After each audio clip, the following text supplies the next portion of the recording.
జై వాసవి, జై జై వాసవి. శ్రీ వాసవి కన్యకా పరమేశ్వరి పురాణం అధ్యాయం 7. అపరార్క మహర్షులు శివమహత్యం తెలపడం. పంచాక్షరి మంత్రోపదేశం. మానస సరోవర వర్ణన.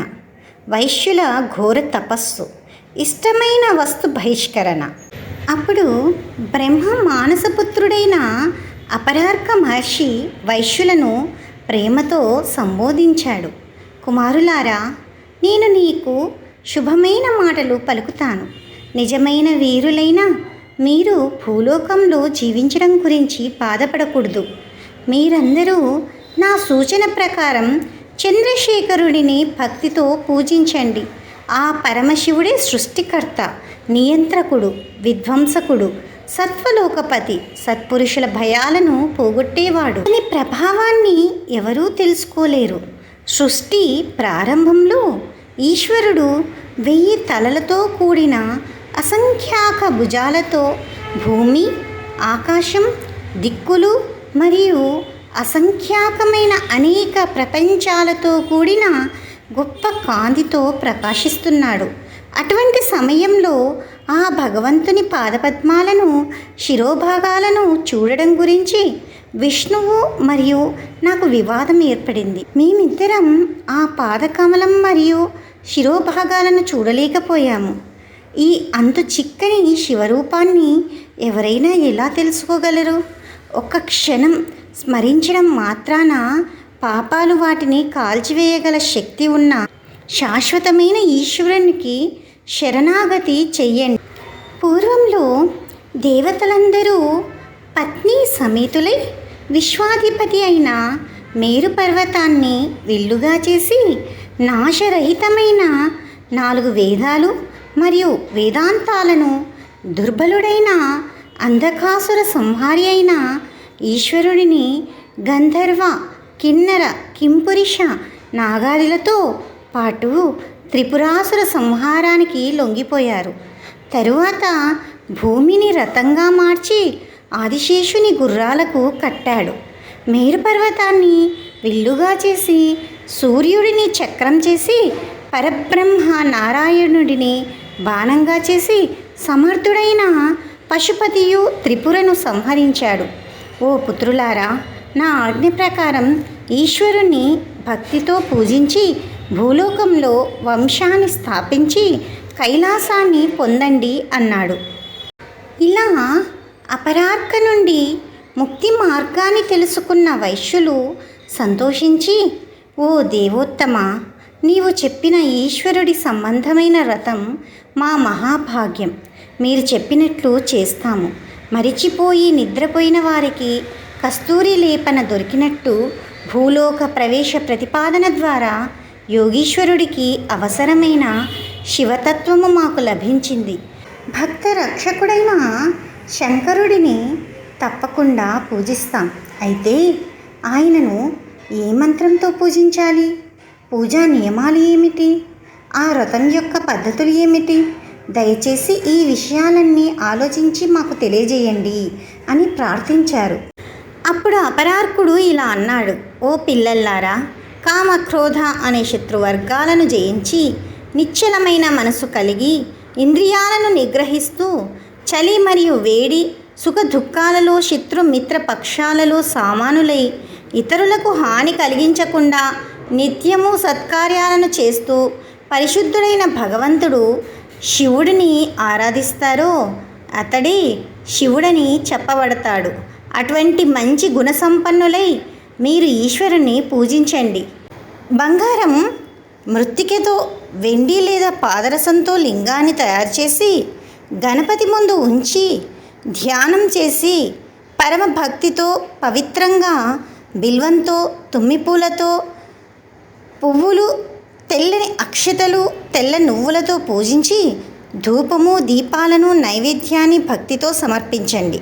పరిశుద్ధులై మంగళకరమైన శివ పంచాక్షరిని పఠించాలి.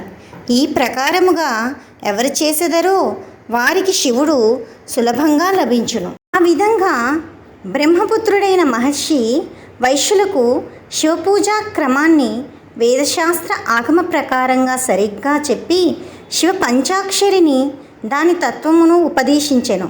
భూలోకంలో వంశాన్ని నిలిపివేసి దేవపితృ ఋషుల రుణం తీర్చుకొని పరమేశ్వరుణ్ణి ఆరాధించి కష్టమైన తపస్సు చేసి శివ సాన్నిధ్యాన్ని పొంది కైలాసానికి ఆగమించండి అని ఆశీర్వదించి వైశ్యులను తపస్సు కోసం పంపించెను. అనంతరం ఆ వైశ్యులు మహర్షి ఆజ్ఞ ప్రకారం మేరు పర్వతానికి వెళ్ళి అక్కడ నారదుల ఉపదేశంతో మధ్యమ లోకానికి వెళ్ళి ఆ లోకంలో సత్కర్మలతో బహుకాలం ఈశ్వరుడిని ఆరాధించారు. అనంతరం మహర్షి మాటలను స్మరించుకొని ఆ వైశ్య పుంగవులు మనవళ్లను ఇంట్లో వదిలేసి వాంఛలను, కోరికలను, కోపాలను విడిచిపెట్టి తీర్థయాత్ర ప్రేమతో తపస్సుకు అడవికి వెళ్ళారు. ఆ కాననలో మహారుషులైన వైశ్యులు పుణ్యప్రాంతంలో సంచరించి పవిత్రమైన హిమవత్పరత్వం శిఖర భాగాన్ని చేరుకున్నారు.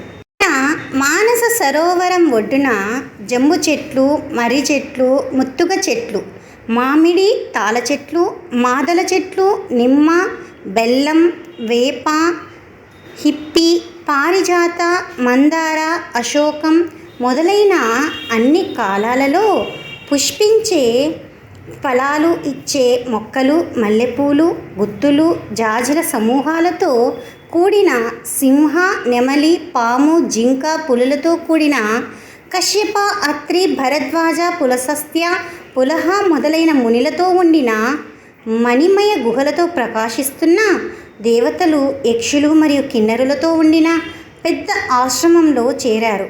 అక్కడ ఋషులను పూజించి వారి ఆజ్ఞ ప్రకారం పుణ్య దేశాల దర్శనానికి బయలుదేరారు. కొందరు గంగానది పుణ్యక్షేత్రాల్లోకి, కొందరు నైమిషాది అడవుల్లోకి, మరికొందరు సిద్ధస్థానాల్లోకి ప్రవేశించారు. ఆ వైశ్య ఋషులందరూ శివాశక్తి కలిగి ఉన్నవారై శివుని, శివలింగాలను తయారు చేసి విద్యుక్త ప్రకారం పూజించారు. విభూతి, రుద్రాక్షులు ధరించారు. నిరంతరం శివ పంచాక్షరిని జపిస్తూ పరవశించిపోయి శివుని గురించి ఘోర తపస్సు ప్రారంభించారు.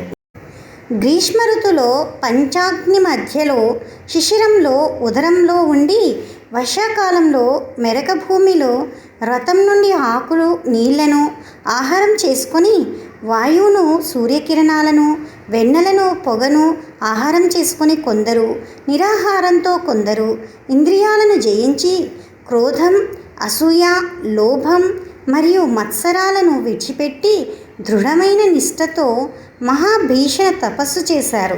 ఆ విధంగా అనేక సంవత్సరాలు పుణ్యక్షేత్రాలలో దేవతలకు కూడా సాధ్యం కాని తపస్సును ఆచరించాడు. కానీ శివుడు వారిని ఆశీర్వదించడానికి రాలేదు. తర్వాత ఖేదముతో మళ్ళీ హిమవత్ పర్వతానికి తిరిగి వచ్చి అక్కడ మానస సరోవరం ఒడ్డున ఉన్న ఋషులకు నమస్కరించి, ఓ మహానుభావుడా, నీ ఆజ్ఞ ప్రకారం ఇన్ని రోజులు తపస్సు చేసినా పరమశివుడు మమ్మల్ని అనుగ్రహించలేదు. మనం ఏం చేయాలి అని వేడుకున్నారు. అప్పుడు మహానుభావులు ప్రతి విషయాన్ని జ్ఞానదృష్టితో చూచి, ఓ కుమారులారా, మా హితవచనాన్ని వినండి. తనకి అత్యంత ప్రీతిపాత్రమైన వస్తువును విడిచిపెట్టడం వలన తపస్సు 100 రెట్లు పెరుగుతుంది.